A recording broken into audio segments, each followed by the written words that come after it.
ప్రభువైన యేసుక్రీస్తు వారిని విశ్వసించినప్పుడు గత స్థితిని మరచి నూతనంగా జన్మించిన వాడే. ప్రారంభంలో స్వార్థ సభలలోనూ, అలాగే అనేక సంఘాలలోనూ వాడబడిన వాడే. కానీ ప్రవీణ్ పగడాల గారి యొక్క మరణంతో అందరి పక్షంగా అంటే క్రైస్తవ్యం పక్షంగా గొంతు విప్పేసరికి ఒక విధమైన పాపులారిటీ అభినయ్ దర్శన్‌కి వచ్చింది. ఓవర్ నైట్ స్టార్ అయినట్టుగా క్రైస్తవ సమాజంలో ఒక గొంతయ్యాడు. మంచిది. క్రైస్తవ సమాజం పక్షంగా వినబడే గొంతులలో ఒక గొంతై, తాను కూడా క్రైస్తవ సమాజం పక్షంగా పోరాడాలి అని అందరం ఆశించాం. ఆ సమయంలో అజయ్ బాబు అనే సహోదరుడు అరెస్ట్ అవ్వడం, అతని పక్షంగా కూడా ఇతను నిలబడ్డం. వీళ్ళిద్దరి ఆలోచన మేరకు క్రైస్తవ సమాజం పక్షంగా ఒక రాజకీయ పార్టీ ఉండాలి అని ఎప్పటినుంచో వారు మాట్లాడుతున్న మాటలను బట్టి అజయ్ బాబు, అతని ఆలోచనను బట్టి అభినయ్ దర్శన్ వీరిద్దరూ రాజకీయ ప్రస్థానం మొదలుపెట్టాలని ప్రయత్నించారు. ఆ క్రమంలో జూబ్లీ హిల్స్ బై ఎలక్షన్, ఆ తెలంగాణ రాష్ట్రంలోని జూబ్లీ హిల్స్ బై ఎలక్షన్ వచ్చినప్పుడు అభినయ్ దర్శన్ పోటీకని నిలబడి ఏమైందో మీకు తెలియంది కాదు.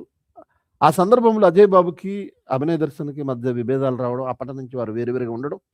అభినయ్ దర్శన్ ఒక రాజకీయ పార్టీ పెట్టాలని తిరుగుతూ అప్పటికే రిజిస్టర్డ్ అయిన ఒక నేషనల్ భరోసా అనే పార్టీలో ఆంధ్రప్రదేశ్ అధ్యక్షునిగా అతడు నిర్ణయింపబడడం. అప్పటికే పాదయాత్ర చేస్తాను, రాజకీయ ప్రస్థానం మొదలుపెడతాను అని మరి అతడు అనంతగిరి మండలంలో అనుకుంటా ముందు అనంతగిరి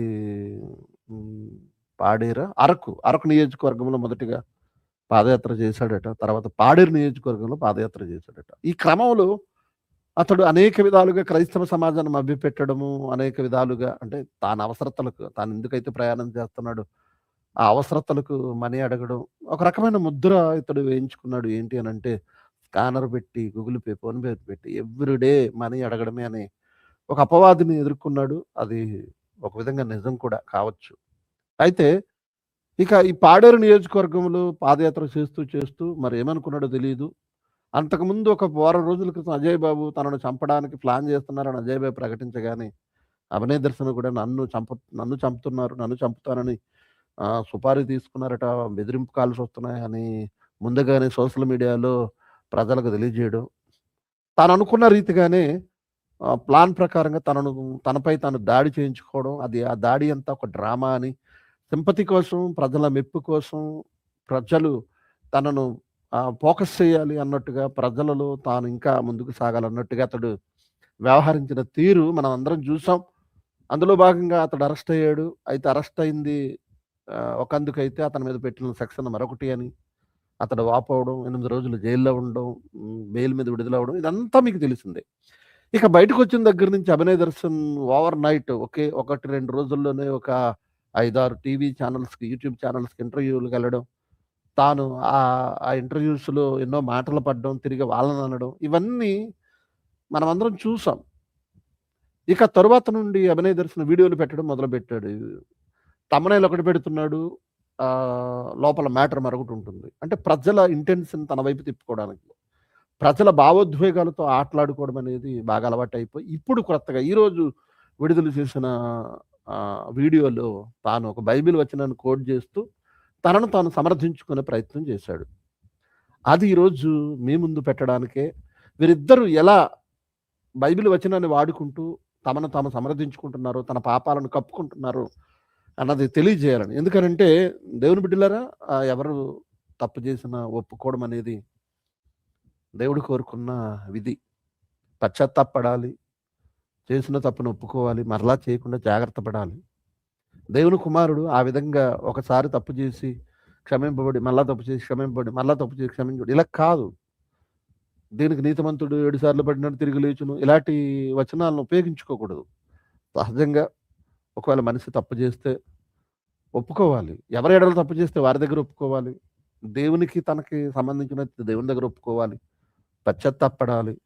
మరలా ప్రజల అంటే దేవుని యొక్క మనసు గెలిచి మరలా ప్రభు సేవలో కొనసాగాలి. ఇదే ఎవరైనా కోరుకునేది. నాశనాన్ని అయితే కోరుకోడు. దేవుడు కూడా దుష్టుడు మరణము నొందుట నాకు సంతోషమా, అతడు మార్పు చెంది మళ్ళా నీతిమంతుడిగా జీవించాలని దేవుడు కోరుకుంటాడు కదా. అందులో భాగంగానే వీళ్ళు మరి సమాజాన్ని ఎందుకు ఇంకా భ్రష్టు పట్టిస్తున్నారో, వీళ్ళని వెంబడించే వారిని, వీళ్ళని అనుసరించే యవనస్తులను ఎందుకోసం వాళ్ళు ఇలా భ్రమలకు గురి చేస్తున్నారు? దేవుని వాక్యాన్ని ఇలా కూడా వినియోగించుకోవచ్చు. ఆహా! మనం పాపం చేసినా పర్వాలేదా? అనే ఒక కోణాన్ని ఎందుకు ప్రజల ముందు ప్రొజెక్ట్ చేస్తున్నారు అన్నది నన్ను చాలా బాధించింది. సో, అందుకే ఈ సంగతి మీ ముందుకు తీసుకొస్తున్నాను. అయితే వారి మాటల్లోకెళ్ళే ముందు పాడేరు నియోజకవర్గంలో ఈ డ్రామాలో పాల్గొన్న సహోదరులు, గిరిజనులైన సహోదరులు పాడేరు నియోజకవర్గంలో ఉన్న పిల్లలు మాట్లాడిన వీడియో క్లిప్పింగ్ మీకు ముందుగా చూపిస్తాను.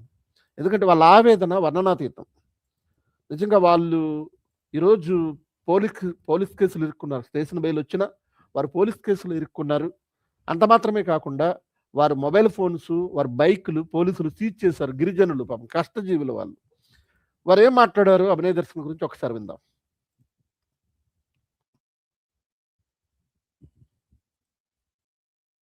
మా వాసు అయితే ఇరికించడం అంటే ఇరుక్కోవడం జరిగింది. సో దాని గురించి చిన్నది ఒక మాట, నేను అభినయ్ గారి వీడియో రీసెంట్లీ చూశాను. ఎవరో సంథింగ్ స్ట్రేంజర్స్ చేయించారు, రాజకీయ పరంగా చేయించారు. సో ఆ దాడికి నాకు ఎటువంటి సంబంధం లేదు, లేదంటే నా మీద నేనే ఎందుకు దాడి చేయించుకుంటాను, దానికి నేను క్లారిటీ ఇస్తున్నానని చెప్పారు కదా సార్. అభినయ్ దర్శన్ గారు, మీకు చిన్న మాట సార్, ఏంటంటే మిమ్మల్ని చంపుదాము అనుకొని వచ్చినోడు అయితే చంపేస్తారు కదా. ఆ వీడియో తీసేవాడిని కానీ ఎవరినో తుప్పల్లోకి జల్లేసారు, విసిరేసారు అన్నారు కదా, ఆడిని కూడా చంపేస్తారు. ఎందుకంటే అంటే మూడో కంటికి తెలియకూడదు కదా చంపింది. మరి ఇన్ కేసు మరి ఇంత లాజిక్ ఎలా మిస్ అయ్యారు, వీళ్ళని ఎలా ఇరికిద్దాం అనుకుంటున్నారు? హ్యాడ్స్ అప్ సార్, మీరు చాలా తెలివైన వాళ్ళు, మీ మైండ్ని రీడ్ చేయడం చాలా కష్టం. కానీ మా ఏజెన్సీ వల్ల మేమేమి ఎరిపాపలం కాదు. మీరు వచ్చి ఆ చెవిలో పూలు పెట్టేసి ఏదో నాటకం ఆడేసి అల్లేస్తే మేము నమ్మేసి దొరికిపోవడానికి మీకు మేము ఎరిపప్పల్లా కనబడుతున్నాము. ఇంకోసారి పాదయాత్రకు వస్తే వాళ్ళు మీరు రీసెంట్లీ జరిగిన ఊర్లో పాడేరులో మీకు సపోర్ట్ చేస్తారు అది ఇది అని అన్నారు. చెప్పుతో కొడతారు, చెప్పులు దండేసి గాడిద మీద ఊరేగిస్తారు మీరు ఎక్స్ట్రాగా మాట్లాడితే. ఇంకో ఒక్క విషయం సార్, ప్రజలందరూ తెలుసుకోవాల్సింది ఏంటంటే వీడు చంపుదామని తాడుతో నిలబడితే చంపేసి వస్తాడు. నలుగురు మూగిపోయి అదని సినిమా మీకు స్టైల్గా ఇక్కడ పోవడం ఇక్కడ దెబ్బ తగిలింది అంటున్నారు. మరి దెబ్బ తగిలిన దెబ్బలేవి ఇది మానిపోయింది అంటున్నారు. అభినయ దర్శన్ వీడియో ఉంటది కదా, అక్కడ చూడండి. డే 1 నుంచి నేను మా ఆవిడ శైలు కూడా ఉన్నాం. డే 1 నుంచి లాస్ట్ వరకు ఉన్నాం మేము. ఆ వీడియో చూసి చెప్పండి, మీతో మేము నిజంగా చంపడానికి వెళ్ళేమా అన్న దానికి ప్రూఫ్ ఇదే. చంపుదాం అనుకుని సుపారీ ఇచ్చిన వాడైతే వీళ్ళు చంపేసి వెళ్ళిపోతారు కదా. మీకు కొట్టేసో ఇచ్చేసో కారం జల్లారు, గుడ్లు కొట్టారు, ఏం లేవు. మేము వెళ్ళి ఎంక్వైరీ చేసుకొని వచ్చాం. మీరేమి నాటకాలు ఆడొద్దు, వీళ్ళు ఇరికిద్దాం అనేది చూడొద్దు. వన్ థింగ్, వీళ్ళు బైక్స్ అండ్ ఫోన్స్ అలాగే మెయిన్ ఐటమ్స్ ఏవైతే ఉండిపోయాయో అవన్నీ స్టేషన్ నుంచి రికవరీ చేసి వీళ్ళకి అప్పచెప్పే బాధ్యత మీది. లేని పక్షాన మీ మీద అయితే రిటర్న్ కేసు పెట్టేసి మేము చాలా పెద్ద ఛానల్స్ దగ్గరికి వెళ్తాము. అండ్ మీరు మీడియా మిత్రులందరికీ మీరు వచ్చేసి ఇంటర్వ్యూలు ఇచ్చి పెద్ద హీరోలా పోజు కొట్టడం కాదు. ఇక మీద నుంచి మేము కూడా మీడియా మిత్రుల్లోకి వెళ్తాము. మాకు మా ఏజెన్సీలు ఎంత సపోర్ట్ ఉందో మేము చూపించుకుంటాము. సో దయచేసి అభినయ్ గారు, ఈ వీడియో చూస్తున్నారు కదా, మీకోసమే రెస్పాండ్ అనేది అవ్వండి. లేని పక్షాన్ని అయితే మరి చెప్తున్నాం కదా, బాగోదు. ఏజెన్సీలో మీరు ఎక్కడ కనబడినా తస్మా జాగ్రత్త, ఇది ఒకటే చెప్తాం. విన్నారు కదా దేవుని బిడ్డలరా? ఆ బ్రదర్స్ ఏం మాట్లాడుతున్నారు చూడండి. బ్లాక్ షర్ట్ పక్కన ఉన్న, బ్లాక్ టీ షర్ట్ క్యాప్ పెట్టుకున్న వ్యక్తి పక్కన ఉన్న ఆ తమ్ముడు, అతని భార్య శైలు ఇద్దరు కూడా పాదయాత్రలు ముందు నుంచి ఉన్నారట. ఆ పాదయాత్రలో అభినయ్ దర్శన్ కూడా ఉన్న ఈ అబ్బాయి ఆ డ్రామాలో దాడి చేయడానికి వెళ్ళిన వారిలో ఒకడు. అతడి మీద కూడా కేసు ఫైల్ అయింది. అతడి బైక్, అతడి మొబైల్ ఫోన్ సీజ్ చేశారట. ఇంకా ఒక నలుగురి మీద. ఇప్పుడు డ్రామాగా లేదా షార్ట్ ఫిలింగ్గా వాళ్ళకి చెప్పి ప్రపంచానికి నిజంగా దాడి జరిగింది అని నమ్మింపజేసి అమాయకులైన గిరిజన యవనస్తులను ఇరికించాడు అభినయ్ దర్శన్ అని వారి వేదన, వారి మాటల్లో మనకు అర్థమవుతుంది. అందుకోసం ఆ బైక్లు కానీ ఆ ఫోన్లు కానీ మీరు రికవరీ చేయకపోతే రిటర్న్ కేసు మీ మీద పెడతామని వాళ్ళు చెబుతున్నారు. అది వారి ఆవేదన. తమ్ముడు ఏమంటావు తమ్ముడు? ఆ మాటలు విన్న తర్వాత నీకేమర్థమైంది?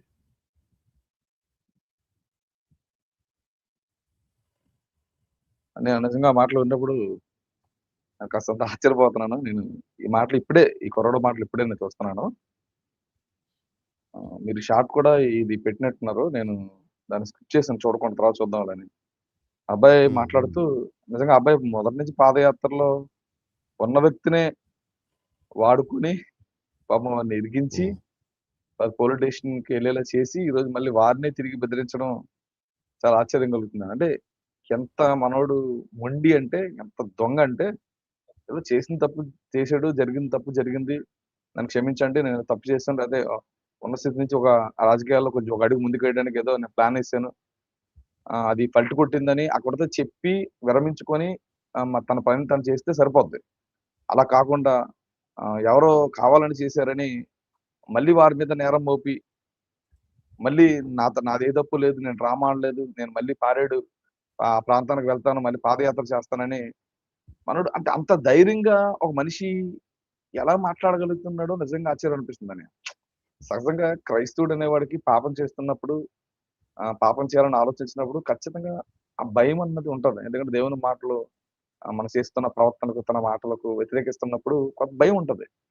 వీళ్ళు ఎందుకు ఇంత భయాన్ని విడిచి బతుకుతున్నారో నాకు అర్థం కాని పరిస్థితి. కీర్తనకారుడు మాట్లాడుతుంటాడు, భయపడి పాపం చేయకుడి అని అంటాడు. వీళ్ళు పాపం చేసిన తర్వాత కూడా భయపడలేదు. అంటే ఎందుకు ఆ స్థాయిలో సమర్థించుకుంటున్నారు అంటే చూస్తున్న వారు పిచ్చోళ్ళని వాళ్ళ అభిప్రాయం. చూస్తున్న వాళ్ళు దీన్ని ఏం పట్టించుకోవట్లే అని అభిప్రాయం. చూస్తున్న వాళ్ళు మేము ఏం చెప్పినా వింటారులనే వాళ్ళ అభిప్రాయంతో వారిని చూస్తున్న వారు తనను ఫాలో అవుతున్న వారిని అందరినీ అందభక్తులుగా మార్చి ఇప్పటికీ తనకు అన్యాయం జరిగిందన్నట్లు, ఇప్పటికీ పోలీసు వారు వారి మీద కావాలని కేసు పెట్టినట్టుగా, ఇప్పటికీ అక్కడ ఉన్న పిల్లవాళ్ళు ఆ డబ్బులు ఇచ్చి 10 దాడి చేయించుకున్న వారే కావాలని దాడి చేయించారన్నట్లుగా ఇప్పటికీ మాట్లాడడం చాలా విచిత్రంగా ఉంది.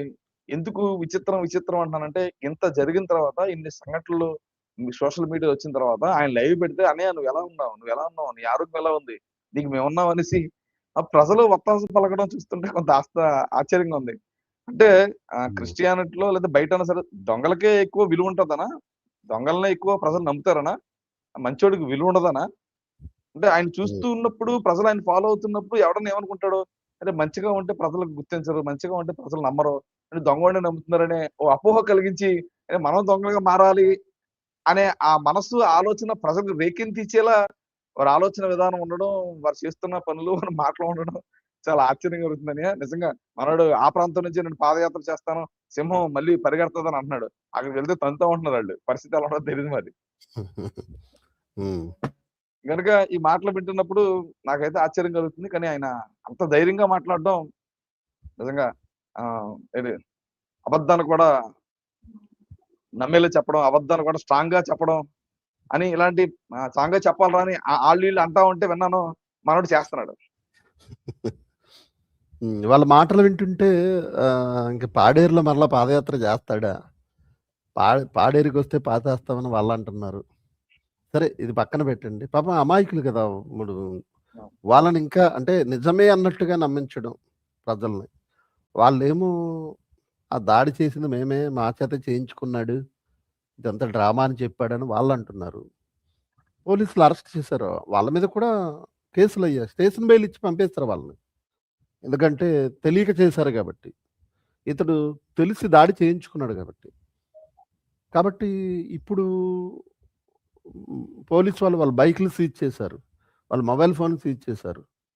మరి అవి రికవరీ చేయాలిగా, దానికోసం ప్రయత్నించాలిగా.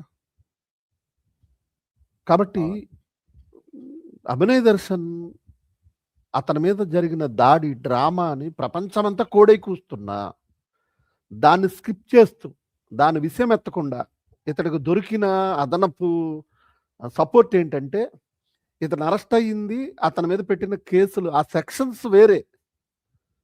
దాడి ఎందుకు జరిగిందో తనను తాను దాడి చేసుకుని వ్యవస్థలను, మనుషులను మభ్యపెట్టాడు, మోసగించాడు, చీటింగ్ చేశాడు, ఇలాంటి దాని మీద వాళ్ళు కేసులు ఫైల్ చేయకుండా సెక్షన్స్ స్ట్రాంగ్గా పడేలా చేశారు. ఎప్పటి నుంచి ఇతని మీద కన్ను ఉంది కదా, పోలీసులకు దొరికిందే సమయం.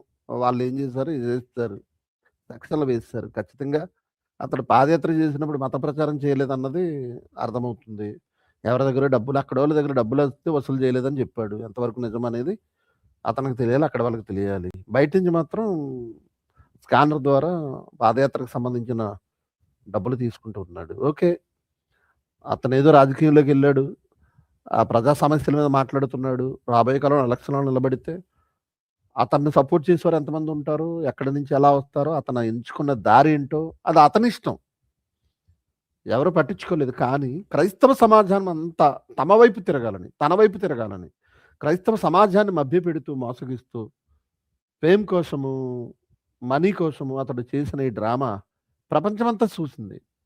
అరే! ప్రపంచమంతా తెలిసిపోయింది. నా గురించి ఇంత వ్యతిరేకత ఉన్నప్పుడు సహజంగా ఎవరన్నా అయితే పశ్చాత్తాపపడతారు. మేము ఆశించాం అతడు జైల్లోకెళ్ళిన తర్వాత పశ్చాత్తాపపడాలి. అతడు మార్పు చెందాలి. కొన్నాళ్ళు సైలెంట్‌గా ఉండి మరలా దేవుని సేవలోకి రావాలి అని అనుకున్నాం. ఇక చాలు ఆపేయండి అతని మీద ఇంకా వీడియోలు ఎందుకని క్రైస్తవ సమాజానికి చెప్పి, క్రైస్తవ సమాజం నుండి వ్యతిరేకత అనుభవించాను నేను. నా మీద పోస్టులు ఎన్నో పెట్టారు చాలామంది సహోదరులు. అతనికి ఇక చాలు వదిలేయండి మార్పు చెందుతాడులే అన్నానని. సో, ఇలాంటి పరిస్థితుల్లో అతడు మార్పు చెందకపోగా రివర్స్ డ్రామా మరలా. ఎదురు దాడి అంటారు చూడండి. అలాంటిదేదో అతడు మరలా ప్రారంభించాడు. ఇందులో భాగంగా వీడియోలు చేస్తున్నాడు. ఆ వీడియోలు చేస్తూ ఒక వీడియోని ఈ సందర్భంలో మీకు చూపిస్తాను. అతను మాట్లాడింది. దేవుని వాక్యాన్ని అడ్డుపెట్టుకుని ఎలా తనను తాను సమర్థించుకుంటున్నాడు అన్నది ఇక్కడ మనం తెలుసుకోవాలి.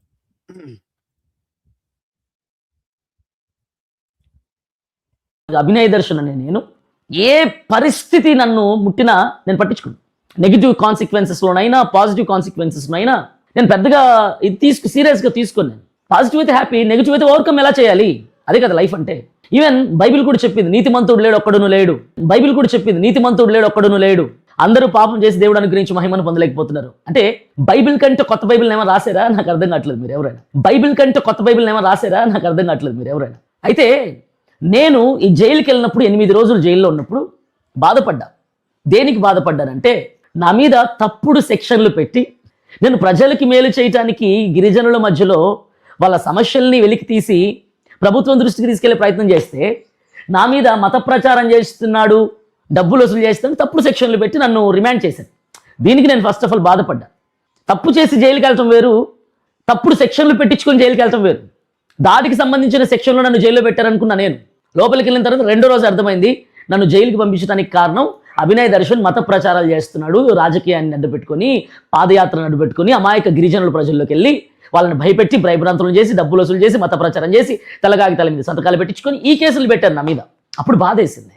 కాబట్టి దేవుని మహాకృప నా కోసం చేసిన లక్షల మంది ప్రార్థన విజయవంతంగా నన్ను జైలు నుంచి బయటకు తీసుకొచ్చింది.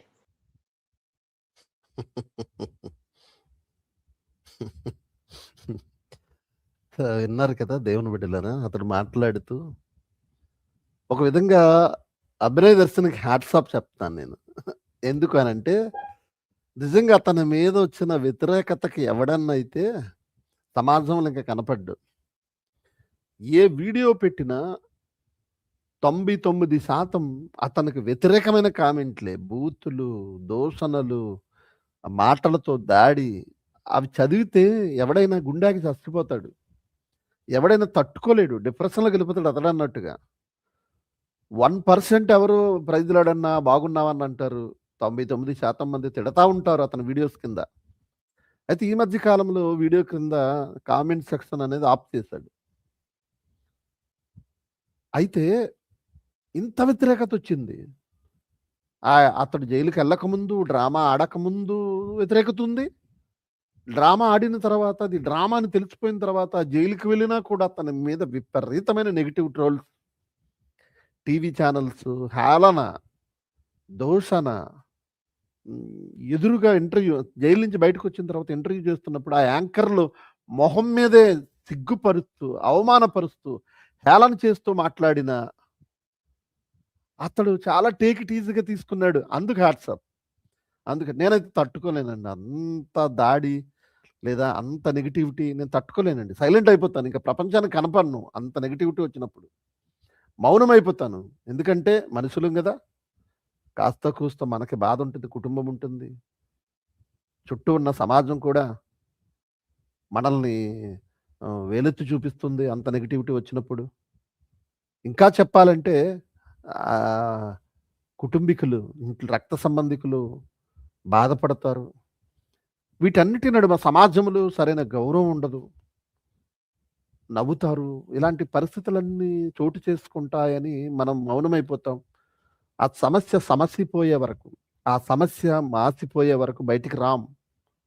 మళ్ళా క్రొత్త జీవితాన్ని ప్రారంభిస్తాం సమాజంలోకి రావాలనుకుంటే. ఆ దారి వదిలిపెట్టేసి. కానీ ఈ అభినయ దర్శనం ఏంటండి? అదే కదా! ఓవర్‌కమ్ చేయడమే కదా జీవితం అంటే.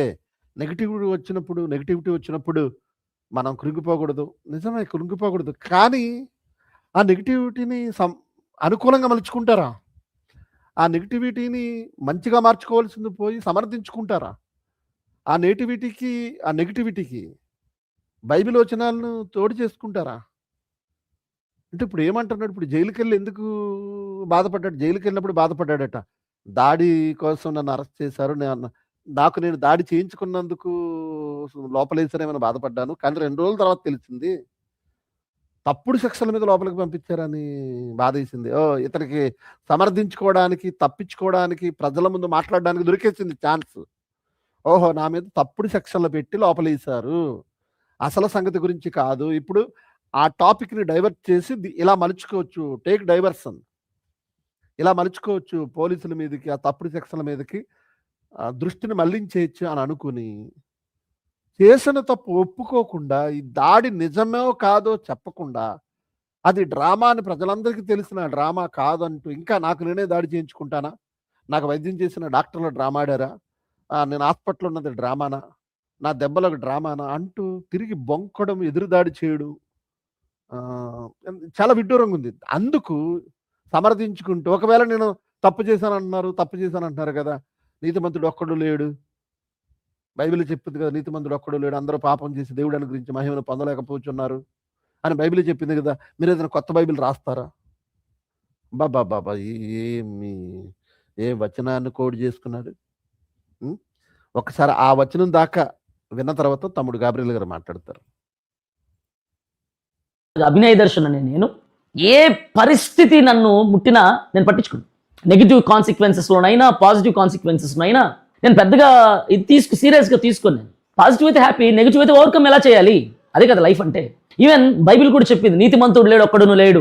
బైబిల్ కూడా చెప్పింది నీతిమంతుడు లేడు ఒక్కడును లేడు. అందరూ పాపం చేసి దేవుడు అనుగ్రహించి మహిమను పొందలేకపోతున్నారు. అంటే బైబిల్ కంటే కొత్త బైబిల్ ఏమైనా రాసారా? నాకు అర్థం కావట్లేదు మీరు ఎవరైనా. బైబిల్ కంటే కొత్త బైబిల్ ఏమైనా రాసారా? నాకు అర్థం కావట్లేదు మీరు ఎవరైనా. అయితే నేను ఈ తమ్ముడు ఏమంటావు?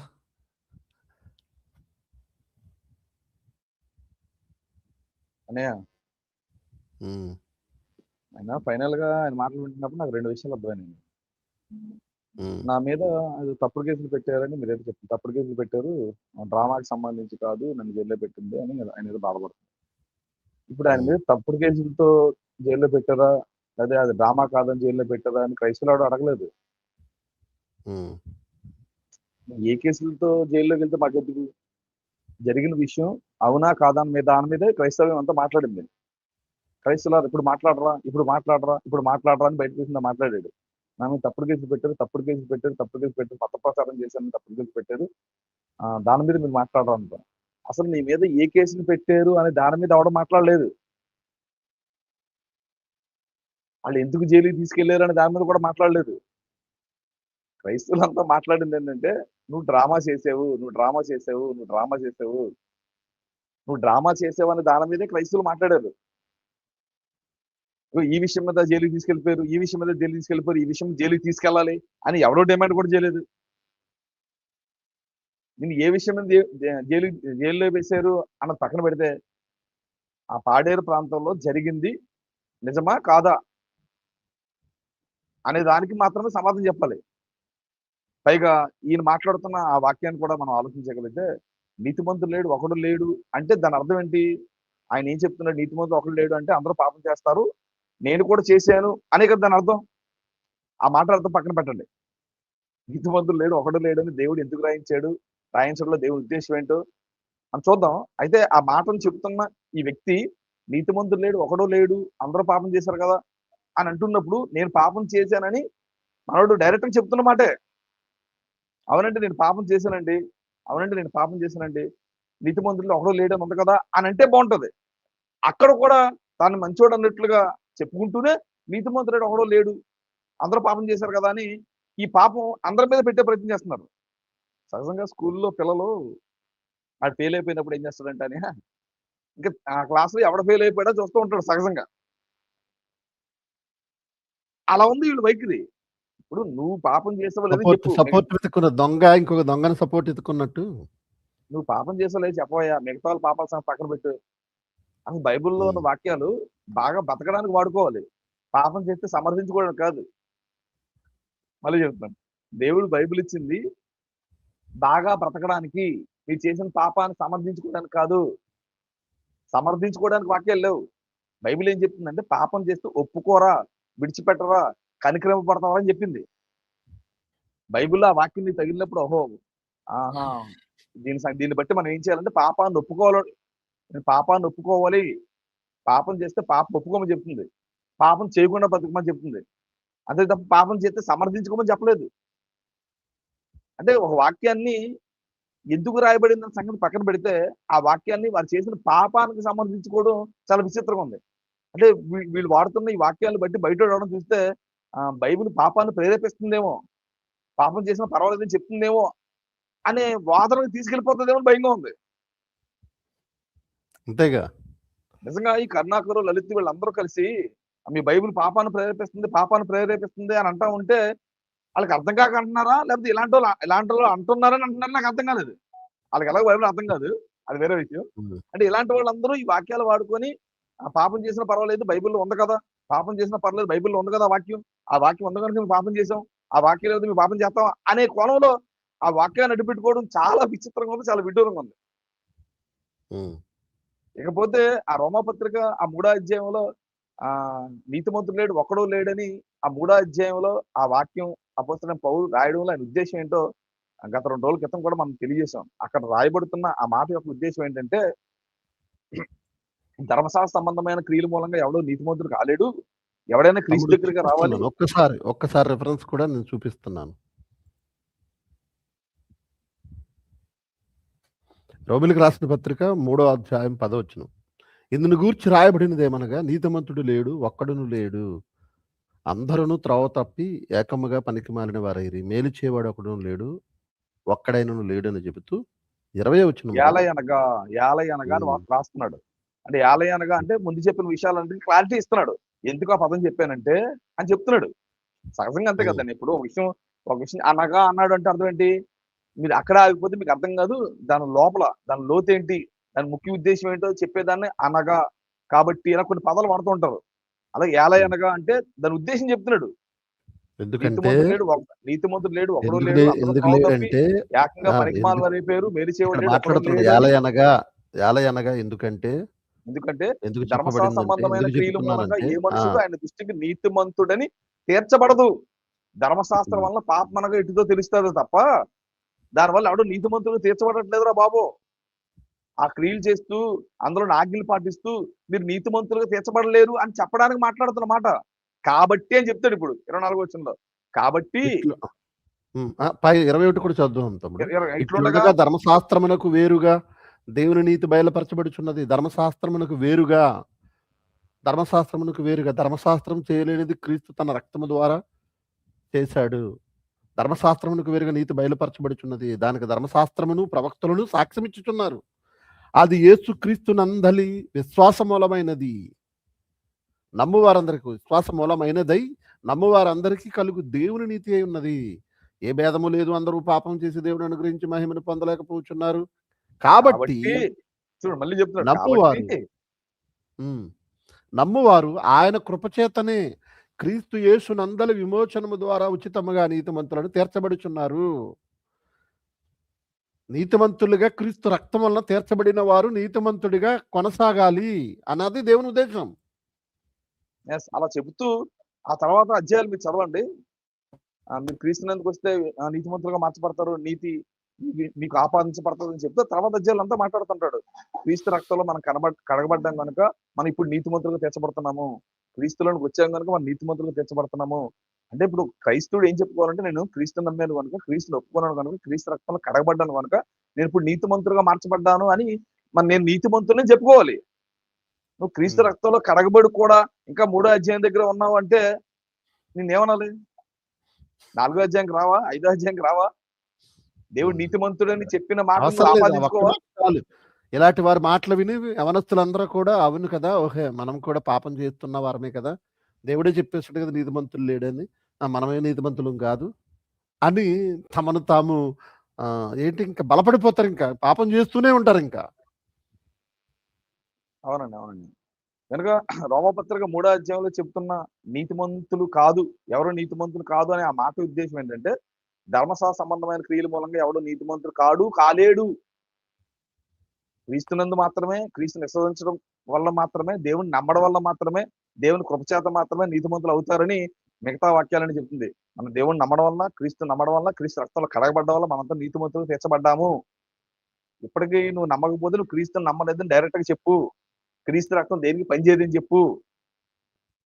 ఇప్పుడు ఇంకెందుకని, ఇప్పుడు నేను క్రీస్తుని నమ్మక ముందు పాపనే, క్రీస్తు నమ్మిన తర్వాత పాపనే అయితే పాపగానే ఉంటే ఇంకెందుకు క్రీస్తు నమ్మడం? ఏంటి క్రీస్తు స్పెషాలిటీ? క్రీస్తు గొప్పతనం ఏంటి? అంటే ఈ క్రీస్తు నమ్మిన తర్వాత కూడా మన పాపలేం అంటే ఇంకా క్రీస్తు నమ్మడం ఎందుకు అంటాడు కరుణాకర్ సుగుణ. అంటే బయట వాళ్ళందరూ ఇంకా క్రీస్తుని ఎందుకు నమ్మాలండి? మాకు మా దేవుళ్ళు, మా దేవతలు, మా గ్రంథం ఉండగా మీ బైబిల్ని, మీ క్రీస్తుని ఎందుకు నమ్మాలని ప్రశ్నిస్తున్నారు. మన క్రీస్తుని నమ్మితే నీతిమంతులుగా తీస్తాడు, మన క్రీస్తుని నమ్మితే నిత్యజీవం ఇస్తాడని మనం చెప్పగలగాలి. అంటే నీతిమంతులు ఒకటి లేడు, ఇప్పుడు నువ్వు పాపం చేస్తూ నువ్వు ఆడుకుంటూ ఇంకెవడో లేడు నీతిమంతుడు, ఇంకా క్రీస్తు రక్తం ఏం చేయట్లేదు, క్రైస్తవ్యంకి వచ్చిన ఉపయోగం లేదు, బయట వాళ్ళకి మనకి పెద్ద తేడా ఉండదు, అందరం పాపులు అని, ఇప్పటికీ మనం పాపులుగానే, ఇప్పుడు మా యేసు రక్తం మనల్ని ఏం చేయలేదని చెప్పడం బైబిల్ అవమానించినట్టు ఉంటుంది, క్రీస్తుని అవమానించినట్టు ఉంటుంది. అపార్థం జరిగే ప్రమాదం ఉంది. కనుక ఇవన్నీ జరగకుండా ఉండాలంటే ఈ విషయంలో కొంత జాగ్రత్త వహించాలి. కనుక చూస్తున్న వారు గమనించాలి, ఆయన మీద మాకు వ్యక్తిగత ద్వేషం లేదు, వ్యక్తిగత కక్ష లేదు. ఒకవేళ వ్యక్తిగత ద్వేషం కక్ష ఉంటే పని కట్టుకుని ఆయన కోసం మాట్లాడి ఆయన చేసిన బండారం మొత్తం బయట పెట్టేవాళ్ళం. ఇప్పటికీ ఆయన మారాలని కోరుకుంటున్నాం. కేవలం అభినయ దర్శనం మాత్రమే కాదు, జాన్పాల్ కూడా మారాలని కోరుకుంటున్నాం. చేసినవి ఒప్పుకొని విడిచిపెట్టి తన సేవలో ముందుకు వెళ్ళాలని కోరుకుంటున్నాం. మనుషులు మనం, ప్రతి వ్యక్తి జీవితంలో చిన్న చిన్నవి ఆటుపోట్లు ఉంటాయి, ఒడిదొడుకులు ఉంటాయి. ఒప్పుకొని దేవుడి దగ్గర కనికరం పొంది ముందుకు మనం వెళ్ళవలసిన వారే ఉన్నాం. వారిద్దరూ బాగుండాలని కోరుకుంటున్నాను, వారిద్దరూ మారాలని కూడా కోరుకుంటున్నాను. అంటే తమ్ముడు దేవుని వాక్యాన్ని అలా అడ్డు పెట్టుకుని సమర్థించుకోవద్దు అన్నదే మన ప్రయత్నం.